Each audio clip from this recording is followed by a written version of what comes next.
Bukod sa Binondo sa Maynila, kapansin-pansin daw na dumarami na rin ngayon ang mga taga-China sa isang bahagi ng Parañaque. Nakatutok si Salima Refran.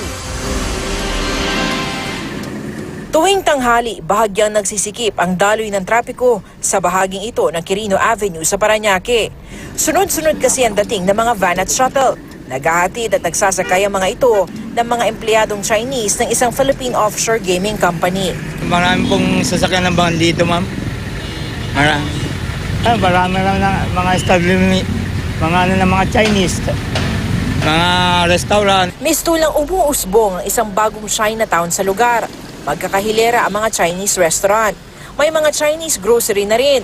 Ang nakapaskil na mga menu, panay litrato at mga Chinese character.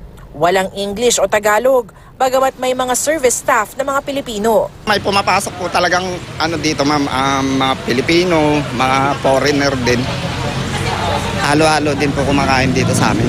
Napuna rin daw ng lokal na pamahalaan, pati na ng pulisya ang pagdami ng mga Chinese at mga Chinese establishment sa lugar. Lahat po ng ating mga establishment dapat mayroong siyang specific translate either in Tagalog or English. Kung maliwanag po na hindi nila sinusunod yung kautusan ng ating BPLO, batay po sa ating ordinansa, I would assume that would be a ground for closure or suspension ng kanilang business permit.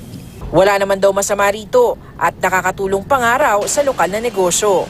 On the business side naman ng mga property owners, ang nakikita ko naman po dito, yung business opportunity lang nakikita na kung saan medyo malaki nga po magbayad dito mga Chinese. Sa tala ng Department of Labor and Employment, mahigit 80,000 Chinese worker ang nabigyan ng alien employment permits mula 2015 hanggang 2018.